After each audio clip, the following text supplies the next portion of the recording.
Bulletin में सबसे पहले आपको खबर दें, सुप्रीम कोर्ट ने बानी पीटीआई को आंखों के माहिर डॉक्टर्स तक रसाई देने की हिदायत कर दी है। बच्चों कासिम और सुलेमान से भी टेलीफोनिक राबतों की सहूलत देने का हुक्म दिया है। सुप्रीम कोर्ट में जमा करवाई गई रिपोर्ट में बानी पीटीआई ने तिब्बी सहूलियात को गैर तसल्ली बख्श करार दिया है। अटॉर्नी जनरल मंसूर उस्मान अवान ने अदालत में कहा है कि आंखों के माहिर डॉक्टर्स तक रसाई देने के लिए तैयार हैं। चीफ जस्टिस ने रिमार्क्स दिए कि हुकूमत अच्छे मूड में है। बानी पीटीआई इस वक्त स्टेट कस्टडी में है। बानी पीटीआई समेत तमाम कैदियों को यकसां तिब्बी सहूलियात मिलनी चाहिए। ये नहीं कहेंगे कि बानी को दीगर कैदियों के मुकाबले में नुमाया सहूलियात दी जाएं। सब के साथ यकसां सलूक होना चाहिए। फ्रेंड ऑफ द कोर्ट और जेल सुपरिटेंडेंट की रिपोर्ट्स एक जैसी हैं। अदालत में पढ़ी जाने वाली रिपोर्ट में कहा गया कि बानी पीटीआई ने आंखों के माहिर डॉक्टर्स तक रसाई मांगी है। Chief justice Pakistan justice Yahya Afridi और जस्टिस शाहिद बिलाल हसन पर मुश्तमिल 2 रुकनी बेंच ने समाअत की। सुप्रीम कोर्ट ने हुक्म दिया कि मुआयने के लिए डॉक्टर्स की टीम तश्कील दी जाएगी। सेहत का मसला सबसे अहम है, इस मामले पर मुदाखलत की ज़रूरत है। सेहत के मामले पर हुकूमत का मौक़िफ़ जानना चाहते हैं। अटॉर्नी जनरल ने कहा है कि अगर कैदी मुतमिन नहीं तो रियासत इक़दामात करेगी। ओरिजिनल केस में समाअत का ऑर्डर रिजर्व कर रहे हैं। ट्रायल कोर्ट ऑर्डर दे चुकी है और अपील हाई कोर्ट में है।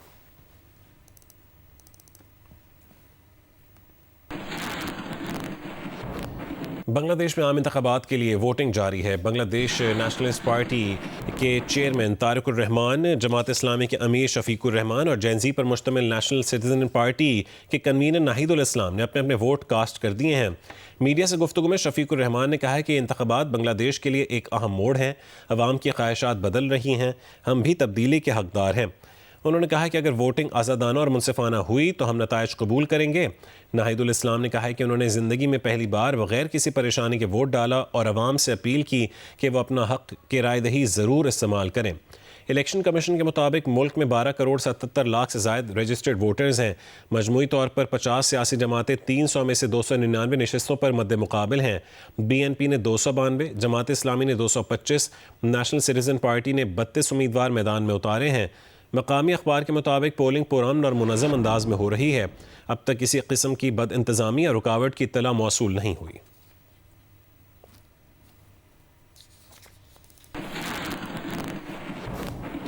ढाका के ज़िला गोपालगंज में पोलिंग स्टेशन पर दस्ती बम धमाके में 3 अफराद जख्मी हो गए हैं। बांग्लादेशी मीडिया के मुताबिक धमाके से पोलिंग स्टेशन के मरकजी दरवाजे को जुज़वी नुकसान पहुंचा है।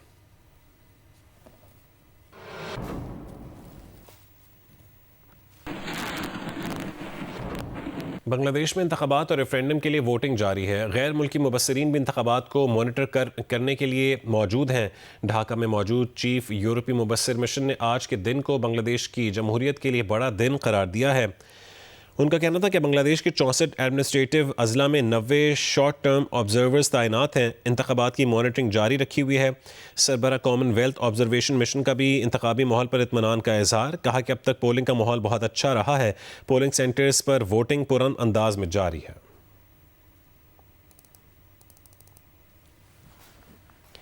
बांग्लादेश के आम इंतखाबात के मौके पर रैपिड एक्शन बटालियन भी सिक्योरिटी खिदमात सर अंजाम दे रही है। ये वही फोर्स है जिसे साबिक वज़ीर आज़म हसीना वाजिद अपने और अवामी लीग के मुखालिफिन का क़िलाक़मा करने के लिए इस्तेमाल करती थीं। तफसीलात ढाका में मौजूद जियो न्यूज़ के नुमाइंदे एजाज सैयद बताएंगे।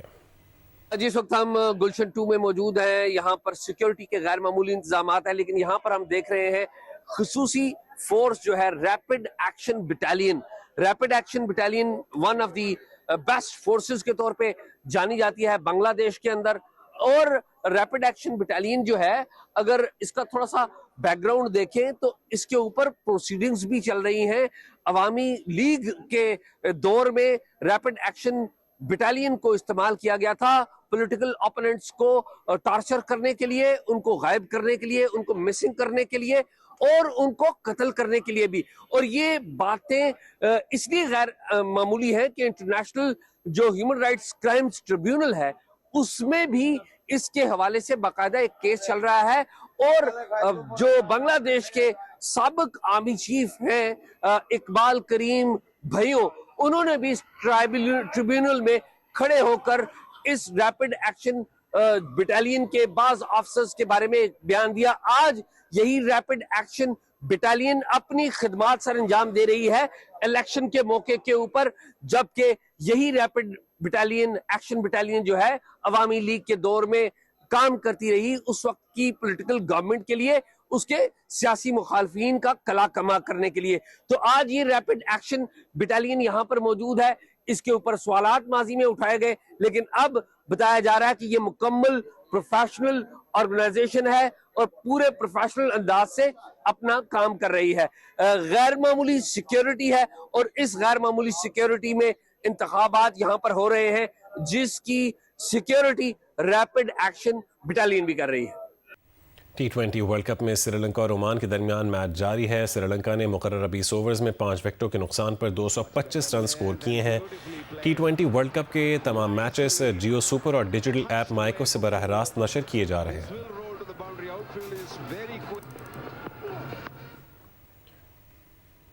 स्पीकर पंजाब असेंबली मलिक अहमद खान लाहौर में मीडिया से गुफ्तगू कर रहे हैं। इसका मेरा ख्याल है एक बड़ा ऐसा इकदाम है जिससे क्रिकेट का नुकसान हुआ है। अच्छा, पहले तो पाकिस्तान को कॉर्नर कर रहा था ना, अब उसकी इस एक्ट से पॉलिटिसाइजेशन से क्या हुआ कि बांग्लादेश भी बीच में आ गया। अब बांग्लादेश के साथ भी वही रवैया। अच्छा, फिर रीजन में श्रीलंका एक बड़ी क्रिकेटिंग नेशन है और वो होस्ट है इस वक्त, और फिर वो भी इसकी मुतासिर होने लगा। तो वफाकी वज़ीर पावर डिवीजन अवैस लगारी कौमी असेंबली में इज़हार ख्याल कर रहे हैं। ये जो रेगुलेशंस के अंदर चेंज आई है, ये 2017 के अंदर नेट मीटरिंग का ये निज़ाम मुतारिफ करवाया गया। उस वक़्त पाकिस्तान मुस्लिम लीग नून की हुकूमत थी और उस वक़्त इत्तेफाक से 1 साल के लिए मैं इस वजारत का कलमदान मेरे पास था। उस वक़्त नेट मीटरिंग की रेगुलेशंस हमारी वजारत में मेरी मौजूदगी के अंदर इसको पाकिस्तान के अंदर मुतारिफ किया गया। उसके बाद तकरीबन 4-5 दफा 2017 से लेके अभी तक 4-5 दफा रेगुलेटर ने इसकी रेगुलेशंस के अंदर चेंजेस लेके आया। ये आईनी तौर के ऊपर रेगुलेटर का इख्तियार है और हुकूमत का इख्तियार ये है कि अगर वो रेगुलेशंस दुरुस्त ना समझे तो उनके ऊपर अपील कर सके और रिव्यू फाइल कर सके। रेगुलेटर ने आज से पहले भी कानूनी अपना इख्तियार इस्तेमाल करते हुए 4 दफा रेगुलेशंस को चेंज किया और ये गालिबन 4थी या 5वीं दफा है जो ये रेगुलेशंस चेंज हुई। इसके ऊपर बहुत वावेला हुआ, लोगों ने इसको क्रिटिसाइज किया, लोगों ने कहा ये एंटी सोलर रेगुलेशंस हैं, लोगों ने कहा ये अवाम के हक में रेगुलेशंस नहीं हैं, इससे आम आदमी की इनकम और एक्सपेंस के ऊपर बहुत मेजर इम्पैक्ट आता है। लोगों ने कहा कि आपकी जो हुकूमत की पॉलिसीज हैं उसको बार बार चेंज करना एक मुनासिब एनवायरनमेंट क्रिएट नहीं करता। लोगों ने कहा कि आपकी जो अपनी कमिटमेंट्स लोगों के साथ थी उस कमिटमेंट और कॉन्ट्रैक्ट की वायलेशन है। तो ये सारी क्रिटिसिज्म पिछले 4-5 दिनों में सोशल मीडिया और जी पार्लियामान और इलेक्ट्रॉनिक और प्रिंट मीडिया के ऊपर इन रेगुलेशंस के हक में तेल के जो प्रोड्यूसर्स हैं वो नहीं, जो लोगों ने इन्वेस्ट करके अपने घरों पे लगाया, इंडस्ट्री ने लगाया, कमर्शियल सार्फिन ने लगाया, एग्रीकल्चर सार्फिन ने लगाया, इस तमाम सोलर का हुजम आज पाकिस्तान के अंदर एक मोहतात और साइंटिफिक एनालिसिस के बाद, इमेजिंग सैटेलाइट के बाद इस पूरे पाकिस्तान के अंदर सोलर का हुजम इस वक्त तकरीबन 20 से 22 हजार मेगावाट का है। इस 20 से 22 हजार मेगावाट के सोलर पैनल्स में से तकरीबन 6000 मेगावाट ऐसे हैं जो नेट मीटरिंग सिस्टम्स के ऊपर हैं। उसके अलावा एक गरीब वाले ने अपने खोखे का बल्ब जलाने के लिए लगाया, किसी गरीब ने अपने एक कच्चे मकान का पंखा लगाने के लिए लगाया, किसी ने अपने पानी के पंप के ऊपर लगाया, किसी ने बिजली के मीटर। ब्रीफली कीजिएगा इसलिए कि 4 सवाल। सर ये अगर आप इजाजत दें तो I have to explain this thing in detail deputy speaker साहब। इसके ऊपर बहुत बहस होती रह गई है, आपके सामने हाउस के सामने फैक्ट्स रखना मेरी जिम्मेवारी है सर, आपकी मेहरबानी होगी। जी जी ये फैक्ट्स बता रहा हूं। 22,000 मेगावाट सोलर उसके ऊपर कुल लगे हुए हैं, जिसमें से 6,000 या 7,000 मेगावाट नेट मीटरिंग पर हैं। नेट मीटरिंग के 7,000 मेगावाट के अंदर भी तकरीबन 2,200 मेगावाट है जो इंडस्ट्रियल यूनिट्स ने लगाया हुआ है। कमर्शियल और डोमेस्टिक सार्फिन ने तकरीबन 4,800 मेगावाट लगाया हुआ है। ये और डोमेस्टिक सार्फिन ने तकरीबन 4,800 मेगावाट लगाया हुआ है। ये रेगुलेशंस का असर सिर्फ उन 7,000 मेगावाट नेट मीटरिंग जो कंज्यूमर्स हैं उससे इस रेगुलेशन का जी ताल्लुक है। जो तकरीबन 12 से 14,000 मेगावाट उसके अलावा लगा हुआ है, उसका इन नेट मीटरिंग रेगुलेशंस के साथ कोई ताल्लुक नहीं है। इन 7,000 मेगावाट के अंदर 4,66,000 सार्फिन हैं जो नेट मीटर के मालिकान हैं। ये बात कहना बिल्कुल ये सूरत हाल जारी है, नाकाबिल कबूल है। आज चीफ जस्टिस ने कहा है कि 16 तारीख से पहले खान साहब का मुकम्मल तिब्बी मायना हो, उनकी आंखों का मायना। सलमान अकरम राजा इस वक्त मीडिया से गुफ्तगू कर। वफाकी वज़ीर दाखिला मोहसिन नकवी से बहरीन के हम मनसब राशिद बिन अब्दुल्ला अल खलीफा का टेलीफोनिक राबता हुआ है। बहरीनी वज़ीर दाखिला ने इस्लामाबाद की मस्जिद में खुदकुश धमाके की शदीद मजम्मत की और शोहदा के लवाहिकीन से इजहार अफसोस किया। बहरीनी वज़ीर दाखिला ने कहा है कि मस्जिद पर हमला इंसानियत के खिलाफ हमला है। इस्लामाबाद धमाके में कीमती जानों के ज़िया पर दिली दुख हुआ। बहरीन हमेशा से पाकिस्तान के साथ है और आइंदा भी पाकिस्तान के साथ खड़ा रहेगा। दहशतगर्दी के ख़िलाफ़ जंग में पाकिस्तान की कुर्बानियों को कदर की निगाह से देखते हैं। वज़ीर दाखिला मोहसिन नकवी ने मुतासरीन के साथ इजहार यकजहती पर बहरीनी हम मनसब का शुक्रिया अदा किया। मोहसिन नकवी ने कहा है कि बहरीन ने हर आजमाइश में हमेशा पाकिस्तान का साथ दिया है। पाकिस्तान ने दुनिया को महफूज रखने के लिए बेपनाह कुर्बानियाँ दी हैं। अक़वाम आलम को दहशतगर्दी के ख़िलाफ़ जंग में पाकिस्तान के साथ कंधे से कंधा मिलाकर खड़ा होना चाहिए। दहशतगर्दी के ख़िलाफ़ आलमी सतह पर मरबूत और मौसर इक़दाम उठाने का वक्त आ गया है।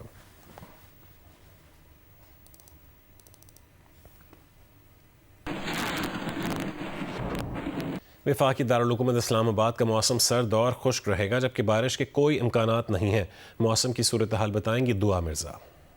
इस्लामाबाद का मौसम अब तब्दील होता हुआ दिखाई दे रहा है, क्योंकि सूरज की तपिश में अब गर्मी महसूस हो रही है। महकमा मौसमियात के मुताबिक कम से कम दर्जात 5 डिग्री सेंटीग्रेड जबकि ज्यादा से ज्यादा 23 डिग्री सेंटीग्रेड रिकॉर्ड किए जाने का इम्कान है। इस वक्त दर्जात 20 डिग्री सेंटीग्रेड रिकॉर्ड किया गया है और महकमा मौसमियात का कहना है कि आइंदा 24 और 48 घंटों में बारिश का कोई पैटर्न मौजूद नहीं है। हवा में नमी का तनासुब 42% रिकॉर्ड किया गया है, जबकि हवा ना होने के बराबर यानी काम विंड चल रही है। अब समझ नहीं आ रहा है स्वेटर पहनना है या उतारना है, क्योंकि दोपहर में गर्मी महसूस होती है और शाम में कुछ हवा चलती है तो लगता है कि सर्दियां भी बाकी हैं। लेकिन ये क्लाइमेट चेंज और ग्लोबल वार्मिंग की वजह से वेदर पैटर्न डिलेड और अनप्रेडिक्टेबल है, मगर फिलहाल तो मौसम गर्म और खुश रहने का इम्कान है। सेनेट की क़याम कमेटी तालीम ने Pakistan institute of fashion designing की 25 साल के तैनात रहने वाली वाइस चांसलर तैयबा के बारे में सिफारिश की है कि इंस्टीट्यूट की वीसी के बारे में इदारे की सेनेट का इजलास दोबारा हो और इंस्टीट्यूट ऑफ फैशन डिज़ाइनिंग की सेनेट का वो इजलास कालअदम करार दिया जाए जिसमें उन्हें अबूरी वीसी बनाया गया है। 11 जनवरी को VC school of fashion designing अब रिटायर हो गई हैं। सेनेट की क़याम कमेटी तालीम का बुशानजुम भट्ट की ज़ेर सदारत इजलास हुआ। Pakistan institute of fashion designing की वाइस चांसलर के ख़िलाफ़ मामला ज़ेर गौर आया। अबूरी VC Pakistan institute of fashion designing इजलास में शरीक होने पहुँच गई। बुशानजुम भट्ट ने कहा है कि आपको इस इजलास में बुलाया ही नहीं गया, आपकी ज़रूरत नहीं है। वजारत जिसको मदऊ करे कमेटी को आगाह तो कर दिया करे। अबूरी वीसी इजलास से चली गई। बुशानजुम भट्ट ने कहा है कि सेनेट कमेटी ने रूलिंग दी कि वीसी के खिलाफ काफ़ी शवाहिद हैं। वीसी ने इख्तियारात का गलत इस्तेमाल किया, इनके खिलाफ माली बेज़ाब्तगी का इल्ज़ाम भी है। कमेटी के पास वीसी के खिलाफ सबूत है।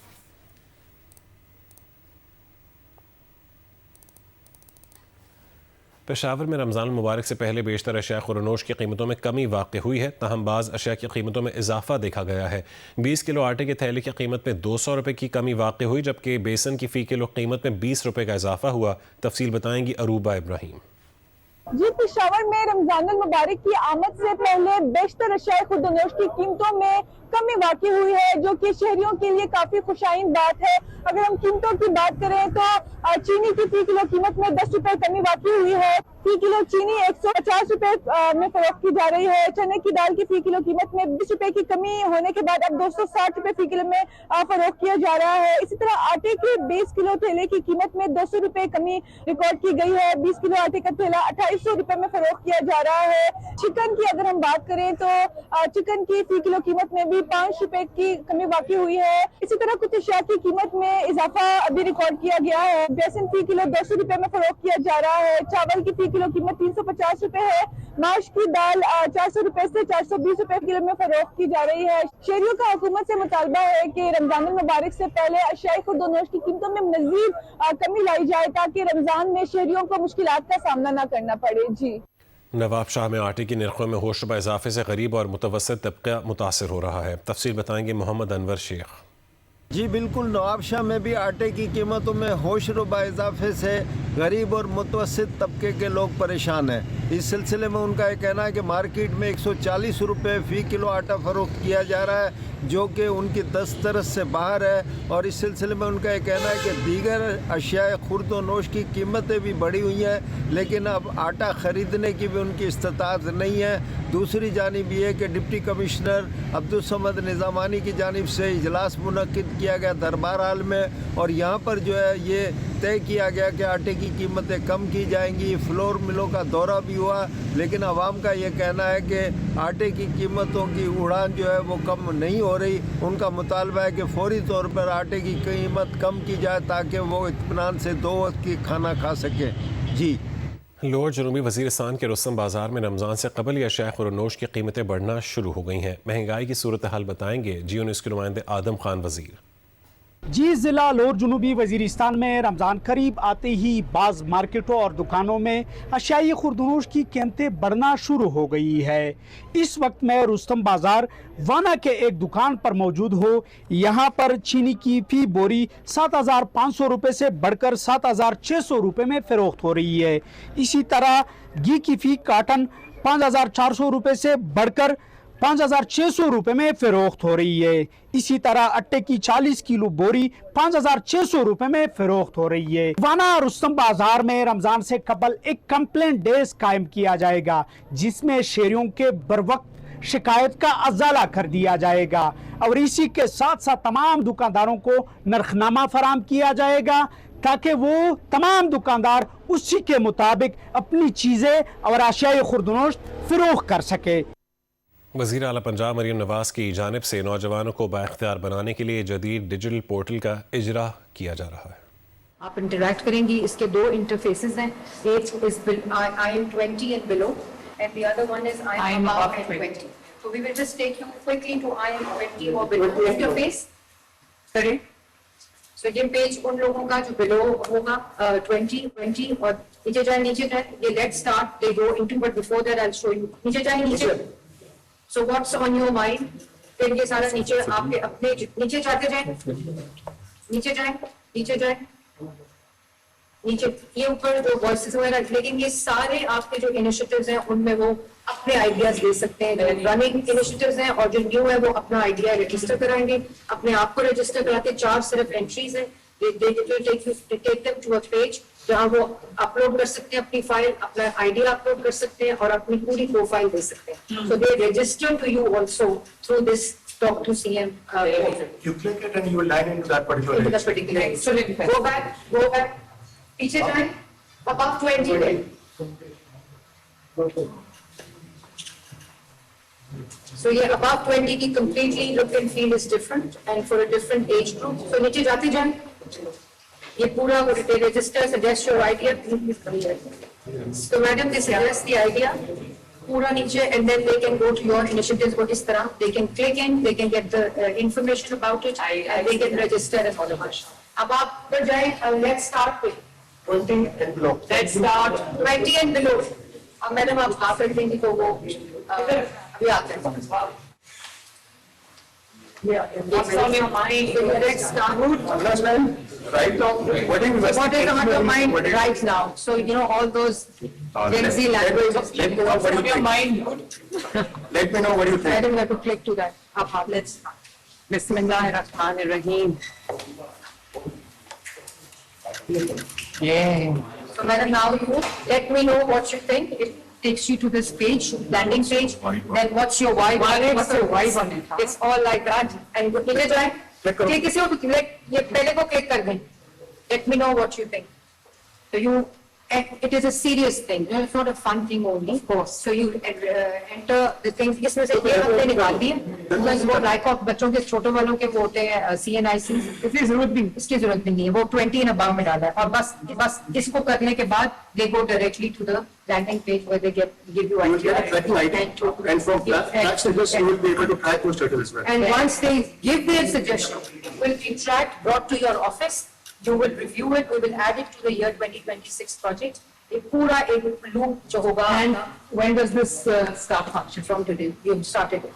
और फिर मुझे tweet करना. जी you will tweet it. So this is the main page. और it has cities, it has application. Let's see. और ये PITV नहीं. इसका पूरा जो backing है वो सारा ये इसको manage भी करेंगे. वजीर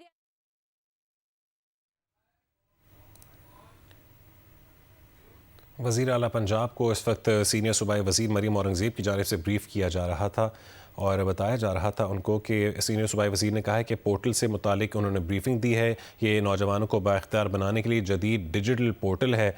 नई नस्ल को बाइख्तियार बनाने के हवाले से जदीद डिजिटल पोर्टल के इजरा की तकरीब जारी थी जिसमें वज़ीर आला पंजाब मरीम नवाज़ शरीक हैं।